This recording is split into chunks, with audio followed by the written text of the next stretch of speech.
Everyone আসসালামু আলাইকুম। আশা করি সবাই ভালো আছেন, সুস্থ আছেন। আজকে নাগা মরিচ এমনকি বোম্বাই মরিচের যাই যেটা বলেন না কেন আচার বানাবো। এই আচার বানাতে হলে আপনাকে নাগা নিতে হবে, নাগা ভালোভাবে ধুয়ে শুকিয়ে তারপরে আপনারা কাটতে হবে।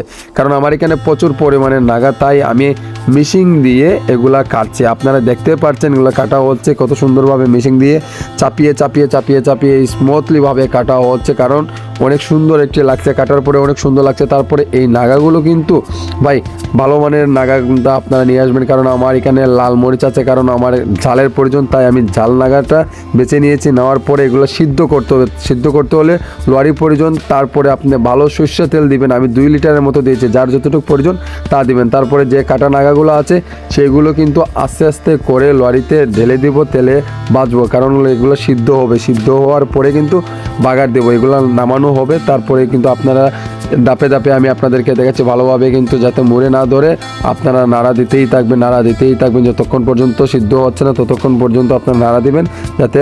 তারপরে এখন বাগার দিব। বাগার দিতে হলে আপনাকে রসুন দিতে হবে। রসুনটি ঢালার পরে কিন্তু সুন্দরভাবে এগুলো ভাঙবেন, নাড়া দিবেন। তারপরে কিন্তু এখানে সর্ষে দেওয়া হচ্ছে, সর্ষে কিন্তু এগুলো তারপরে দিয়ে কিন্তু নাড়া দিতে হবে। নাড়া না দিলে ভাই কিন্তু হবে না, কারণ যাতে মুড়ে ধরে যাবে। কিন্তু ভালো মানের তেল আপনারা ইউজ করবেন। এই দেখেন এখন দেওয়া হলো শস্যটা কিন্তু আবার স্মুথলি করে কিন্তু আপনারা নাড়া দিবেন। নাড়া দেওয়ার পরে এখানে মরিচের গুঁড়া দিবেন, মরিচের গুঁড়া দিয়ে তারপরে একটু নাড়াচাড়া দিবেন।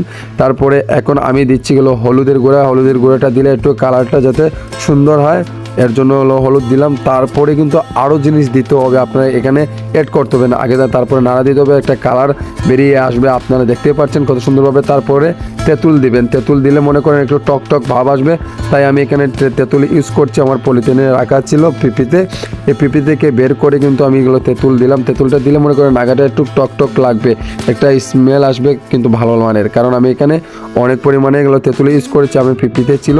তারপরে কিন্তু আপনারা ভালোভাবে এগুলো এখানে নাড়াচাড়া দিবেন। তারপরে এখানে কিন্তু আপনারা আরও অনেক কিছু অ্যাড করতে হবে। এখানে ডালচিনি, এলাচি সব কিছু দিলাম। দেওয়ার পরে কিন্তু এখন জিরার গুঁড়া দিতে হবে। এই জিরার গুঁড়া দেওয়ার পরে কিন্তু ভালোভাবে আপনারা এগুলা সিদ্ধ বাগার দিয়ে দিচ্ছি, বাগার কিন্তু দিচ্ছি। তারপরে আস্তে আস্তে করে নাড়া দিচ্ছি। তারপরে যখন যখনই ফুটে যাবে তখন কিন্তু অনেকক্ষণ ধরে নাড়তে হবে ভাই। ফুটে গেলে তারপরে নাগাগুলো যেগুলো সিদ্ধ করেছিলেন তারপরে আবার ওদের এখানে ঢেলে দিতে হবে। তারপরে এই দেখেন আমি আপনাদেরকে দেখাচ্ছি, এখানে কিন্তু নাড়া দেওয়া হচ্ছে কিন্তু সিদ্ধ নাগামরিচগুলো আপনারা ঢেলে দিবেন। এখানে দেখেন কত সুন্দরভাবে ফুটেছে। ফুটার পরে কিন্তু এখন সিদ্ধ তো হয়ে গেল, তারপরে এখন বাগারও দেওয়া হয়ে গেলো। এখন নাগাগুলো মিক্স করছি। মিক্স করার পরে কিন্তু আপনারা দেখছেন লরিতে এগুলো ঢেলে দিচ্ছে আস্তে আস্তে করে, কারণ অনেক তুকার আসে, অনেক পরিমাণে। আপনারা মাস্ক টাক্স অনেক কিছু লাগিয়ে রাখবেন যাতে সমস্যা যাতে না হয় আপনাদের নাকে। এর জন্য কিন্তু আস্তে আস্তে এই দেখেন কত সিদ্ধ নাগাগুলো কত ধোয়া দিচ্ছে।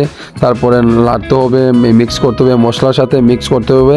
করার পরে কিন্তু আপনারা অনেক পরিমাণে সেই ভাবে কিন্তু নাড়া দিতে হবে, কারণ হাতটা ব্যথা হয়ে যায়। তারপরে আপনারা দেখেন আমার নাগাগুলো হয়ে গেছে, হওয়ার পরে আমি বয়ামে ভরে ফেলেছি, আপনারা তো দেখতেই পাচ্ছেন। সব বন্ধুরা ভিডিওটি যদি ভালো লাগে অবশ্যই লাইক কমেন্ট শেয়ার করতে ভুলবেন না।